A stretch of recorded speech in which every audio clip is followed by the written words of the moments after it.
이 시간 하나님께서 우리에게 주시는 말씀 마태복음 11장 1절에서 6절입니다.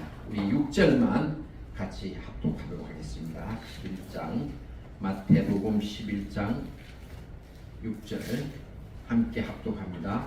누구든지 나로 말미암아 실족하지 아니하는 자는 복이 있도다 하시니라. 아멘. 예수님이 누구든지 나로 말미암아 예수님으로 말미암아 실족하지 아니하는 자는 복이 있도다 하십니다.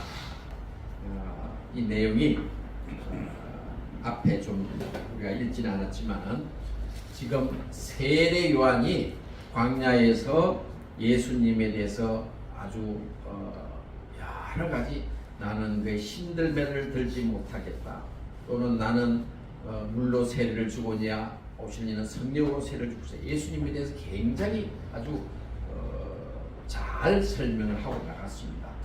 예수님과 세례 요한은 사촌간입니다. 사촌간인데, 그러니까 마리아와 세례 요한의 어머니가 이렇게 자매간이죠. 그런데 지금 세례 요한이 계속 세게 나가다가 보니까 그 당시 그 헤롯 왕의 비난을 합니다. 헤롯 왕이 자기 동생의 아내를 취해가지고 있는 부인을 버리고, 그러니까 동생의 아내를 취해서 결혼하니까 이 지금 세례 요한이 아주 비난하고 나서니까 세례 요한을 옥에 가둡니다. 옥에 가둬가지고 이제 갇혔지만은 세례 요한은 예를 들어서 이제 예수님이 메시아로 오셨으니까 곧 이 세상을 뒤엎고 헤롯 왕 정도는 그냥 한 방에 쳐부수고 완전히 그냥 이 나라를 뒤엎으면은 빨리 이 옥에서 탈출이 돼야 되는데, 옥에 갇혀 있는데 예수님이 면회도 안 오시니까 실망이 됐어요. 실망이 돼가지고 세례 요한이 자기 제자를 갖다가 예수님한테 보냅니다. 지금 곧 요한이 옥에서 그리스도께서 하신 일들을 듣고 제자들을 보낸다 이렇게 되니까, 그래서 가서 예수님한테 가서 물어봐라. 오신다는 메시아가 당신인지 아니면 다른 사람을 기다려야 할 것인지 물어봐라. 그러니까 이제 이 세례 요한의 제자들이 오늘 그렇게 묻습니다. 예수께 여짜오되 오실 그이가 당신이오니까 우리가 다른 일을 기다리오리까? 예수께서 대답하여 이르시되 너희가 가서 듣고 본 것을 요한에게 세례 요한에게 가서 얘기해라. 맹인이 보며 못 걷는 사람이 걸으며 나병 환자가 깨끗함을 받으며 못 듣는 자가 이런 기적의 행사들이 일어난 것을 가서 세례 요한에게 전하고, 죽은 자가 살아나며 가난한 자에게 복음이 전파된다 하라 하면서 누구든지 나로 말미암아 실족하지 아니하는 자는 복이 있도다 하시니라. 그렇게 지금 세례 요한의 제자들에게 일러서 세례 요한에게 전하라는 거죠. 제가 잘 아시는 안수 집사님 때인데 예수를 참 잘 믿었습니다. 예수를 잘 믿고 아주 전도 생활도 열심히 하고 신앙생활도 열심히 하는데 그냥 새벽기도 오다가 교통사고 크게 당했어요. 목숨은 건졌지만은 상당히 한 달 이상 중상을 입어가지고 어려움에 처했어요. 옛날에는 다 혹벌이 남편이 불어야지, 남편 안 불면은 뭐, 요새는 부인들도 많이 일을 하지만 그 당시는 아주 혹벌이었습니다. 그러니까 덜어놓았으니까 사업도 할 수도 없고 돈도 못 벌고 이 부인되는 집사님이 하루 이틀은 그냥 정신없이 하다가 한 일주일 되고 한 달이 되니까 정말 우리 남편 같은 사람이 왜 하나님이 그렇게 열심히고 그 돈 잘 벌리는 날도 주일날은 다 문 닫고 가게 안 하고 사업을 잘하고 해서 이렇게 착실히 하고, 자기가 보기도 정말 다른 데는 한눈 팔지 않고 술 담배를 하나 이렇게 열심히 하는 사람인데, 그것도 다른 게 아니라 새벽기도 가다가 그렇게 교통사고를 당해가지고 지금 당장 살 길도 막막해지게 되니까 그냥 이 부인이 가만히 생각하니까 너무 짜증나. 그냥 설거지하다가 한 줄을 집어던지고, 하나님 이건 아니지 않습니까? 어떻게 예수 믿고 이제 우리가 잘 행복하게 살만하게 된데 지금 이런 고난을 우리에게 주십니까? 하면서 아주 그냥 시리에 빠졌습니다. 그때 그 전도사님이 부목사님이 신방을 오셔가지고 같이 병석에 있는 아내와 남편과 또 그 아내의 손을 잡고 예배를 드립니다. 오늘 이 말씀을 누구든지 나로 말미암아 실족하지 아니하는 자는 복이 있도다. 이 실족이라는 것은 다리가 걸려서 넘어진다는 뜻 아닙니까? 그죠?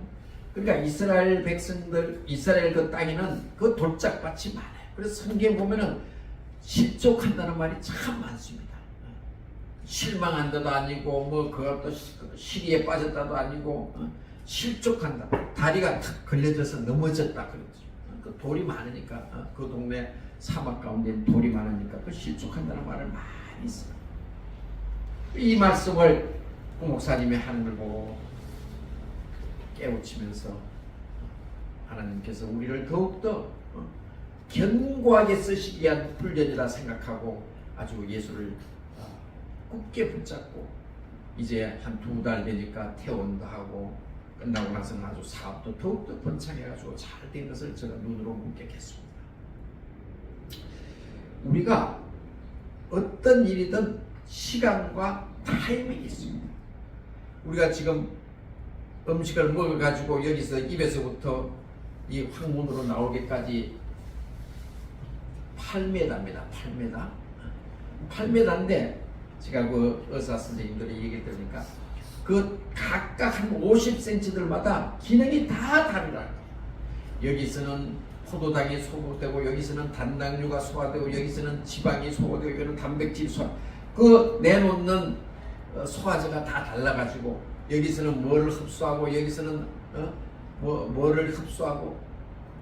그래서 우리가 얘기할 때 이 포도당이 제일 먼저 흡수가 됩니다. 그렇지만 다당류, 당이 여러 개 결합하고 하면은 올리고당 같은 것들이 왜 좋으냐면은 당을 여러 개를 결합했기 때문에 빨리 분해가 안 되기 때문에 천천히 흡수가 되기 때문에 올리고당을 먹으라 합니다. 특히 양파, 더덕, 도라지, 뿌리 채소들은 앞에서는 일체 소화도 안 되고 그냥 셀룰로이드가 그냥 거기서 가다가 맨 마지막엔 저 대장에 가서 효과를 하는 거예요. 대장에 가서 거기서부터 이제 그 부패를 방지하고 거기서 그 대장균의 먹이가 돼가지고 이 대장을 튼튼하게 합니다. 그러니까 뿌리 채소와 포도와 당근과 각각 이 소화되는 그 타임이 다르단 말입니다. 하나님께서 우리에게 주셨을 때도 너는 지금 젊었으니까 한번 이 고난을 한번 견뎌봐. 신을 더욱더 한번 해봐. 각각 우리에게 주는 그 타이밍이 있다는 거죠. 그래서 오늘 이 말씀 따라 누구든지 나로 말미암아 실족지 않는 자는 복이 있도다 하신다. 우리가 일생 동안 예수를 믿으면서 왜 여러 가지 저나 여러분들이 실족하는 그런 타임이 없겠습니까? 그럴 때 우리 짧은 8매 되는 창자 하나도 타임이 있다는 거예요. 하물며 우리 이 100년 되는 우리 인생동에서 설령 또 우리의 인생동에서 하나님께서 복 주시지 않다면 우리 자녀들에게까지 복을 주시지 않겠나. 그래서 어떤 경우든지 간에 실족하지 아니하는 저와 여러분 되기를 간절히 소망합니다. 여러분들 지난주가 우리 한글날이었습니다. 한글날 1443년에 한글을 창제해서 46년에 반포를 했는데 그 당시에는 그 한글을 반포할 때에 집현전이라는 그 연구소가 있었는데 집현자 학자들은 한 놈도 거기에 관여한 놈이 없습니다. 오로지 이 세종임금이 일설이 하면 어느 스님의 도움을 받았다는 얘기도 있고 또 사전을 만들 때는 자기 아들들에게 그걸 시켰지 집현전 학자들은 시키지 않았습니다. 집현전 학자들이 이걸 이렇게 해야 되겠다 하니까 아이고 그렇게 쉬운 걸 해가지고 여자들이나 배우고 암클이나 만들어가지고 어디에 쓰겠노. 그래가지고 우리가 무슨 이런 철학을 하고 학문을 하겠습니까? 첫째는 중국이 우리 글을 가진다면은 우리를 갖다가 아주 무시하고 우리를 갖다가 하찮게 볼 것이요. 두 번째는 이렇게 아무나 글을 막 하게 되면은 온 전신에 글을 해가지고 남자나 여자나 어린아이나 아녀자나 막 상소문을 써 올리면은 어떻게 하시려고 그래요? 그렇게 그 집현전 학자들이 할 때 세종임금이 아마 제가 채말인지 누굴 하나를 갖다 그냥 딱 옥에다 하루 넣었습니다. 옥에 하루 딱 넣어가지고 시범 케이스로 그 다음날 풀어줬어요. 그 다음부터는 아무 소리 못하고 집현전 학자들은 그렇게 한글이 창조됐지만은 실질적으로 우리 선교사들이 들어와 가지고 이 한글이 보급될 때까지는 한글은 제대로 대우를 못 받았습니다. 기껏해야 뭐 홍길동전, 장화홍련전 같은 그 소설이나 하나 나왔지 그전에는 일체 한글이 빛을 못 봤어요. 그런데 누구보다도 한글을 사랑한 헐버트 선교사 약간 23세에 한국으로 왔습니다. 그는 미국에서 공부를 하다가 역사학자이며 언어학자이긴 한 그 알버트가 한국에 와가지고 한글에 이 한국 조선 사람들이 어떻게 성경을 읽어보니까 이미 성경으로 번역된 한글 성경들이 나오기 시작했고 벌써 그들이 손에 한글이 읽혀지는 걸 보고 자기가 일주일 만에 헐버트가 그 자기 자서전을 보면은 4일 만에 한글을 다 한글 4일만 하면 다 읽을 줄 뜻은 뭔지는 모르지만 다 읽게 됐어요. 그래서 이 한글을 자기의 전도의 툴로 사용해야 되겠다. 특히 이 고관 대작들은 잘 안 믿지만은 이 천민들을 낮은 사람들에게 전도하는 데는 이 한글을 해야 되겠다 해가지고 한글을 자기가 연구를 해가지고 한글 학자를 키웁니다. 한글 뭐 학자라 그래봤자 뭡니까? 한글 전문가를 키웁니다. 그 사람이 주시경입니다. 주시경. 그래서 헐버트와 주시경이 합해가지고 그 사람들은 다른 나라의 그 미국이나 구라파 영어나 다른 나라의 그 체계들을 잘 아니까 띄어쓰기를 한글에도 띄어쓰기를 도입합니다. 띄어쓰기. 그전에는 전부 가로쓰기도 해야 된다. 가로쓰기도 해. 그 다음에 마침표와 쉼표를 도입합니다. 그래서 이 주시경 선생이 나중에는 이 훈민정음이라는 이름도 하나 정해야 된다. 이름을 정한 것이 한글입니다. 그전에는 한글이라는 말도 쓰지 않았습니다. 주시경 선생이 한글이라는 말을 붙였습니다. 그전에는 다 훈민정음. 그전에는 이 한글이 뭐 문의 창사를 보고 했다는 동, 물레방아를 보고 했다는 동, 별의별 여러 가지 학설이 많이 있었습니다. 그러나 훈민정음 해례본에서 이 한글 기억은 무슨 소리니 혀의 모양으로 입을 나는 이 발성기관의 모양을 기억은 기억자 생겨 니어는 혀가 이렇게 되고 비옥은 입술이 이렇게 되고 이 발성기관의 모양을 형성해서 이 그 기억니언을 만들었다. 그렇게 지금 해례본에 되어 있습니다. 그래서 깨끗하게 정리되고 세계 역사상에 그렇게 발성 기관을 보고 그렇게 알파벳을 만드는 나라가 있기 때문에 우리나라 말로는 표현하지 못하는 소리가 없습니다. 그래서 이 헐버트가 너무너무 한글에 매료돼가지고 한글에 매료돼가지고 한국 선교에 아주 열을 올립니다.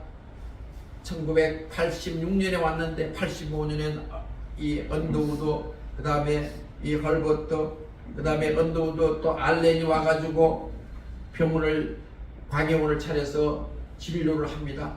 그렇게 진료를 하는데 여자들은 남자 의사가 진료를 못하게 한단 말이에요. 같이 남녀 칠수 부동석인데 진료를 어떻게 진료를 하겠어? 아유 하면 청진기도 못되게 한다.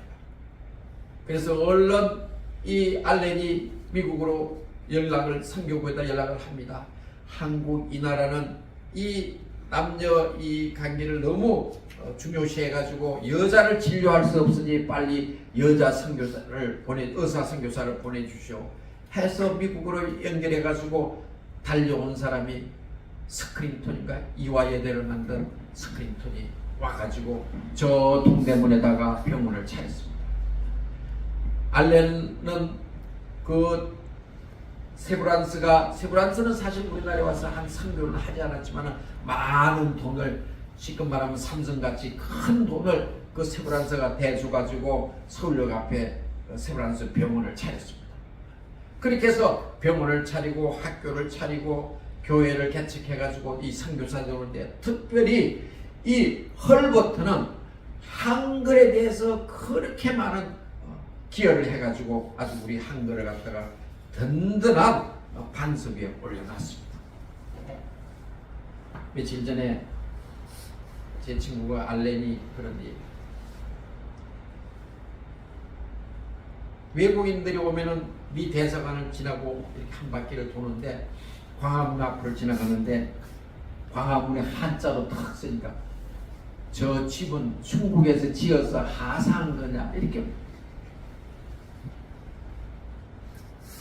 왜 저거를 갖다 아니다 그럼 왜 한글로 안 쓰고 저렇게 한자로 썼냐. 옛날에 광화문은 사실은 경복궁의 남문입니다.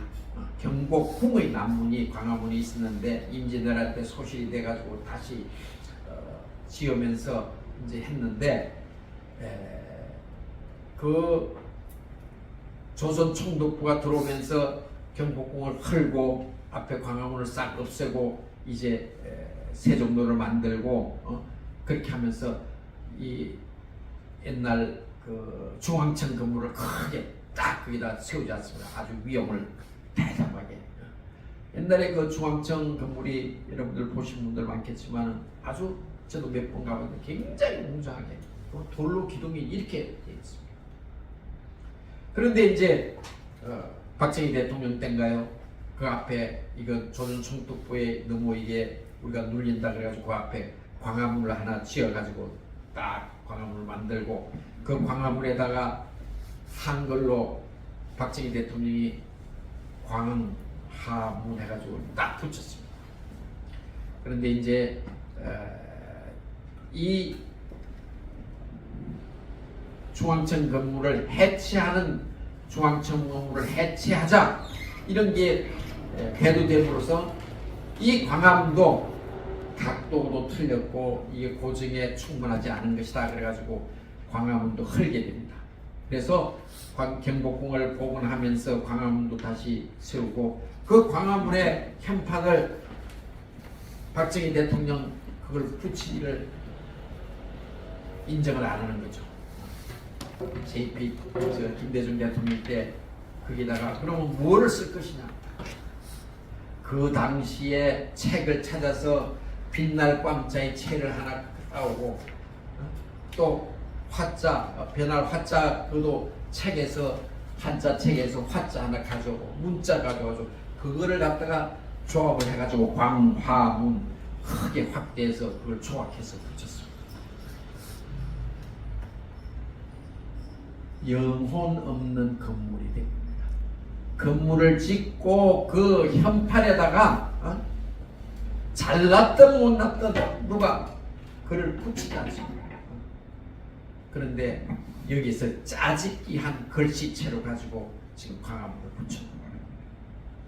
저는 하루빨리 우리가 지금 여러 가지 일본의 무슨 식민지 사관을 벗어나야 된다는 뭐 여러 가지 하지만은 광화문에 그 한자를 아직도 붙여놓고 한글로, 아니면 옛날에 박정희 대통령 때 써놓은 그 글이 어디 처박혀 있으면 그걸 붙이든지, 그게 사이즈가 안 맞으면은 다시, 그러면 지금 대통령이, 윤석열 대통령이 하나 써가지고 뭐 대통령이 그거 하나도 써서 못 붙일 정도, 그 정도로 끌 바리 없으면 대통령 하지 말아야죠. 안 그렇습니까? 광화문 딱 써서 붙여서, 그것도 그럼 겸손하면은 지금 현재 우리 한글 중에 가장 한글을 잘 쓰는 분을 불러다가 광화문을 한글로 써가지고 붙이고, 이토록 우리 한글이 창조되어 가지고 여러 가지 암흑기를 거치다가 선교사에 헐벗대 가지고 빛을 보다가 다시 일제 36년 동안에 다시 어두운 한글을 자꾸 쓰고, 그러니까 한글에 대한 것들이, 조선노학계 사건 이런 것들이 다 한글 같다. 그러다가 해방이 돼 가지고 그때서야 헐벗트가 다시 돌아옵니다. 1949년에 정부가 수립된 다음에 헐벗트 선교사가 돌아와서 8월 15일 날 훈장도 주고 하려고 그랬는데, 그냥 너무 그 당시에는 배로우니까 한 달 동안 여정의 여독이 쌓여가지고 7월 달에 하나님의 부름을 받고, 그는 지금 현재 양화진 묘역에, 외국인 묘역에 묻혀 있습니다. 그의 묘비도 그 당시에 제대로 쓰지를 못했습니다. 그 묘비가 비어 있었습니다. 원래는 이승만 대통령이 쓰기로 했는데 바로 그냥 뭡니까, 4.19가 일어나가지고 쓰지도 못하고, 그렇게 비스게 빈자리로 있다가 한 20년 전에 김대중 대통령이 거기다가 헐벗트의 묘, 이렇게 크게 김대중 대통령이 그 글씨를 잘 쓰지 않습니까? 헐벗트의 묘, 그렇게 그 앞에는 한국인보다 한국을 더 사랑한 헐벗트의 묘, 이렇게 적었어요. 여러분들 꼭 다음에 한번 외국인 선교사 묘역에 갈 때 그 헐벗트의 묘를 한번 찾아보시고, 한글에 관해서는 어느 누구보다도 가장 뛰어나. 그래서 한글의 맞춤법, 특히 그 주시경을 갖다가 주시경, 챔베 이런 사람들을 키워낼 정도면 얼마나 그가 한글을 사랑하고, 한글을, 이런 세상에 이런 글이 없다. 우리 한글 역사를 보더라도 그러한 부침이 계속된 것과 마찬가지로 우리의 신앙 여정에서도 언제든지 부침이 있을 수 있습니다. 그러나 끝끝내 우리가 간직해야 될 말씀은, 예수 믿는 것이 한시라도 낙담이 되어서는 안 되겠습니다. 누구든지 나로 말미암아 실족하지 아니하는 자는 복이 있도다 하시니라. 아멘.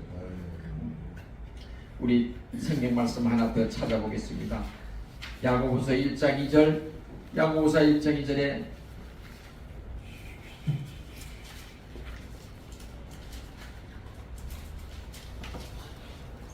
내 형제들아, 너희가 여러 가지 시험을 당하거든 온전히 기쁘게 여겨라. 아멘. 시험을 당하는데 어떻게 기쁘게 여기겠습니까? 그러나 우리 인간은 하나님이 태어날 때부터 우리가 놀던 것이 기쁨의 터전이죠. 에덴이란 말이 시즌은 히브리어로는 기쁨이란 뜻입니다. 기쁨의 뜰에서 우리가 태어났어요. 하와와 아담과 하와가 둘이서 기쁨을 나누는 뜰이 에덴이었어요. 특별히 우리 그리스도인들은 집안에서도 부부간의 사랑, 자녀간의 사랑, 또 이 형제간의 사랑, 이 사랑을 통해서 기쁨을 만끽하는, 기쁨으로 살아내는 공동체가 돼요. 오늘 제가 일부 예배 때 우리 정기로 그 전도사한테 아들 맨날 허그하고 안아주냐 그러니까 저는 안아주고 싶은데 우리 아들이 사춘기라서 반항해요. 더 힘세게 안아주라고. 근 40년 전이죠. 그 당시는 미국 가기가 어렵습니다. 근데 이제 삼성에서 저희가 미국 출장을 갔는데 그때는 삼성에서 미국 출장 가면 영어 시험을 보고 뭐 복잡했어요. 이 미국을 가는데 가로로 이렇게 도장을 한 10개쯤 받습니다. 과장, 부장, 뭐 이사, 본부장 뭐 그 10개 받으면 사장 도장 찍으면 미국 가는 게 아니고 다시 또 세로로 또 격리까지도 돈으로 해가지고 뭐 해가지고 시험에 패스했냐 뭐 했냐 해가지고 미국에 갔는데 실리콘밸리에 가가지고 그때 우리가 세븐일레븐이라는 게 그때 있었어요. 그때 세븐일레븐. 세븐일레븐 간다 뭐. 그 밤에도 막 그냥 그 장사는 어떻게 있는지. 근데 큰 슈퍼마켓은 이제 낮에 하는데 시어스 뭐 이런데 가면 이제 줄을 쭉 서 있는데 머리가 하얀 70, 80 먹은 할머니 할아버지들이 내 앞에서 줄 서가지고 둘이서 뽀뽀를 하고 쳐다볼 수도 없고 안 쳐다볼 수도 없고 얼마나 스킨십을 하고 그 노인들이 제 아주 가까이 지내는 우리 서강대 총장님도 지난번에 잠깐 식사하면서 그러시더라고요. 자식 새끼도 다 필요 없다. 이 늙어서는 그저 영감 할머니에 앉아서 둘이서 알콩달콩 살아가는 거다. 제가 가끔 딸네 집에 갑니다. 딸네 집에 가면은 그 우리 손주를 데리고 자는데 다른 사람은 아빠가 걔를 데리고 자도 새벽에 일어나서 울고 엄마한테 가는 거예요. 뭐 다른 사람이 누가 와서도 외할머니가 친할머니가 와서도 하고 아빠가 심지어 데리고 자도 새벽에 일어나면 울고 엄마한테 가는데 어떻게 해서 아빠하고 자면은 할아버지 외할아버지하고 자면은 새벽까지 이렇게 생글생글 그 비법이 뭐다가 나한테 물어요. 그 비법이 뭐겠습니까? 사랑. 저는 저녁부터 잘 때부터 계속 자는데도 계속 스킨십을 이 뭡니까 종아리도 드물어주고 그러면 깰락말락 해서 계속 하고 또 이게 쭈쭈도 시키고 저녁에도 이렇게 하고 이렇게 하고 밤새도록 스킨십을 하는 거예요. 그러니까 자기 옆에 지금 누가 있다는 것이 인정돼 가지고 늘 할아버지를 갖다 의지하고 눈을 탁 깨도 지 혼자 저 창문을 보면서 할아버지 저거 봐 차가 나를 깨워요 오히려. 그렇게 스킨십을 통해서 이게 교감이 우리 하나님께서 우리를 창조하실 때는 이러한 사랑을 통해 가지고 정말로 오늘 이 여러 가지 고난 가운데 오늘 이 세례 요한처럼 마찬가지로 어떤 경우든지 우리가 고난을 당할 수 있습니다. 그럴 때 그 고난을 잘 헤쳐나가는 방법은 부부간의 사랑, 자녀간의 사랑, 형제간의 사랑, 사랑을 통해서 그것을 극복해낼 수 있습니다. 바로 우리를 만드신 하나님이 우리를 사랑의 동산에서 우리를 지으셨기 때문에 사랑하는 우리 성도님들, 형제들아 여러 가지 시험을 만나거든 온전히 기쁘기 말라. 베드로전서 1장 6절 그러므로 너희가 여러 가지 시험으로 인하여 잠깐 근심하지 아니할 수 없으나 오히려 크게 기뻐하라. 아멘. 여러분들 그런 사실은 걱정, 근심과 기쁨은 일맥상통합니다. 되게 슬픔은 눈물이 나지만 되게 기쁨도 눈물이 나요. 되게 기쁨. 다만 하나님이 우리를 이런 질곡에서 때로는 기쁘게 때로는 슬프게 때로는 기쁘게 때로는 슬프게 이런 것들을 마치 창자가 8m 동안 가는데 여기서는 포도당 여기서는 감자 소화 여기는 이 뭡니까 더덕 소화 더덕은 제일 나중에 소화시킨다. 그와 마찬가지로 하나님께서도 우리 인생을 통해서 그때 주시는 메시지와 우리에게 주시는 훈련의 강도가 다르다.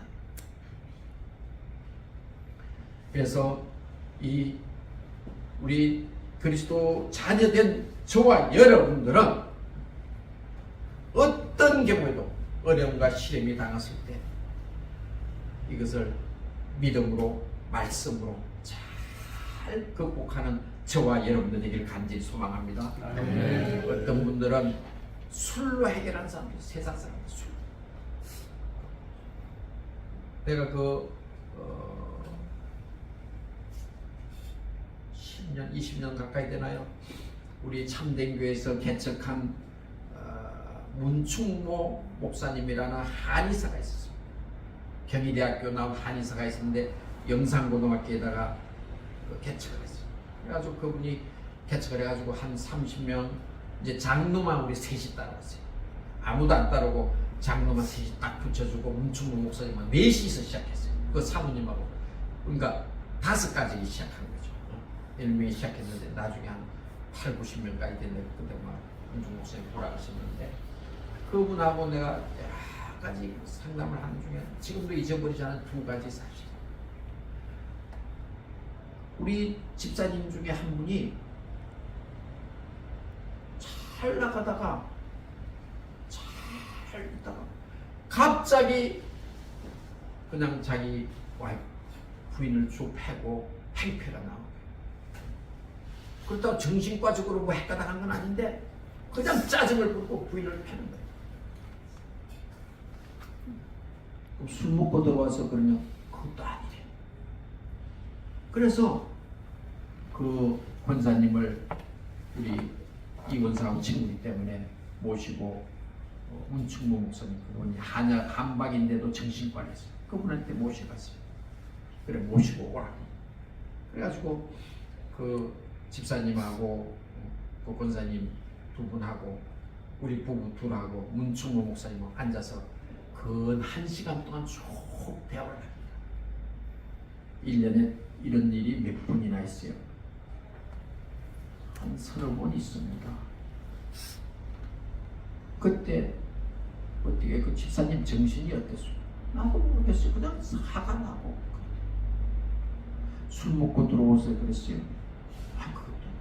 그것도 별의별 질문을 다 하더라고요. 혹시 한 하루 이틀 전에 이 부부 관계를 했습니까? 그런 것도 물어보더라고요. 그것도 아니래. 그걸 오랫동안 또 너무 오랫동안 안 해서 한지는 얼마나 됐어요. 그것도 뭐 불교치고. 그런데 나중에 원인을 찾았어요. 술 먹고 나서 4일째 됩니다. 술 먹고 나서 그날은 괜찮아. 그 다음날도 괜찮아. 그 다음날 발작을 하는데 술을 갖다가 이게 우리 몸에 들어가면은 식초가 되고 그 식초가 아세트알데히드라는 그런 독성이 나온다.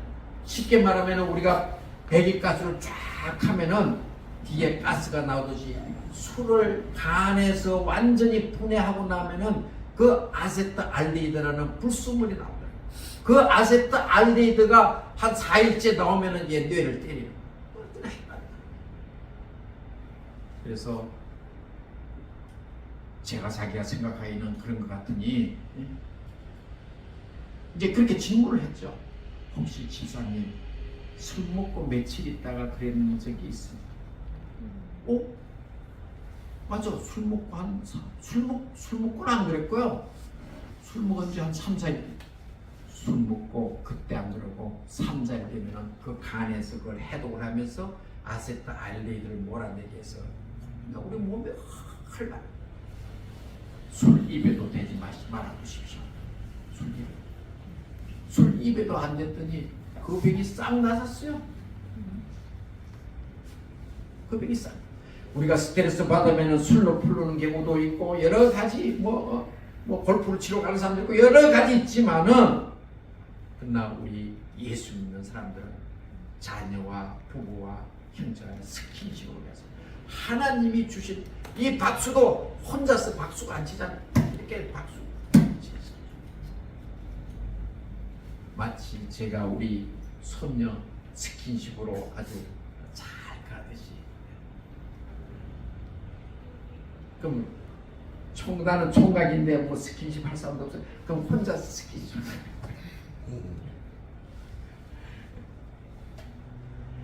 우리 아버지가 가지고 계시는 이 빨간 일본 의학 서적에 제가 어렸을 때도 우리 아버지가 늘 금포 마차를 많이 시켰어요. 어렸을 때 우리 아버지가 물로 하지 않고 그냥 그 일본 책에는 건포 있죠. 그냥 마른 수건으로 온몸을 온몸에 문지르고 오른손 문지르고 왼손 문지르고 등도 문지르고 배도 문지르고 우리 아버지가 건포 마차를 시켰죠. 그렇게 하면 몸에 저항력이 길러진다. 그게 의학적으로 얼마나 그게 있는지는 모르겠지만은 사랑하는 우리 형제 자매 여러분들, 우리가 오늘 이 말씀의 그 앞에 정말 우리 예수 믿는 게 실망되거나 낙담되거나 나 예수 믿고 이렇게 했는데도 왜 내가 이럴까? 조금도 실망하지 마시고 때를 따라서 하나님이 주실 복을 기다리는 저와 여러분들이 간절히 소망합니다. 새마을 운동이 언제 일어났죠? 새마을 운동이 시간이 넘어갔네. 새마을 운동 한 40년, 50년 됐죠? 60년. 제가 아시는 분이 저 경상남도에서 스레트 공장을 했습니다. 스레트 공장.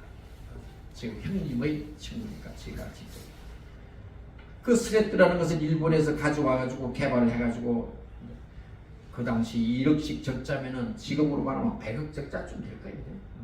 1억이 적자 납니다. 그래도 또 그 다음에도 2억도 적자 났습니다. 그 다음에도 또 1억 적자, 토탈 3억 적자가 났습니다. 아, 접어버릴까? 접었어요. 그래도 이게 앞으로 이 초가집은 이걸로 적자가 계속. 박정희 대통령이 딱 새마을 운동을 하고 나니까 초가집을 다 뜯어서 스레트로 바꿨. 지금은 이제 그 스레트가 그 뭐 바람 물기라 해서 문제도 된 적도 있지만 그 스레트가 하루 아침에 그냥 6년째인가 7년째인가 그 동안에 6억 빚진 거 싹 갚고 10월 한 해 또 다 벌었다. 우리 형님 통해서 그랬죠. 하나님께서 우리에게 주시는 때가 있기 때문에 참고 견디고 우리의 역할을 하나님 앞에 성실히 해나갈 때 하나님께서 우리에게 반드시 이 말씀의 신약 구약 약속을 우리 하나님이 우리에게 지키실 줄 믿습니다. 기도하겠습니다. 하나님 아버지, 저희들 예수 믿으면서 참 깝깝한 것도 많고 답답한 것도 많고 정말 이렇게 해서 예수 믿어야 되나 실망할 때도 있고 이렇게 예수 믿는데 하나님 이게 뭡니까? 이런 경우도 있었지만 하나님께서 오늘 말씀의 거울 앞에 우리를 세워주신 걸 보니 하나님께서 예수님 때문에 실족하지 않은 자가 복이 있다고 하셨사오니 우리에게 주실 복을 채워주심을 감사함을 드립니다. 아버지 하나님, 우리 삶을 통해서 더욱더 예수님 굳게 붙잡고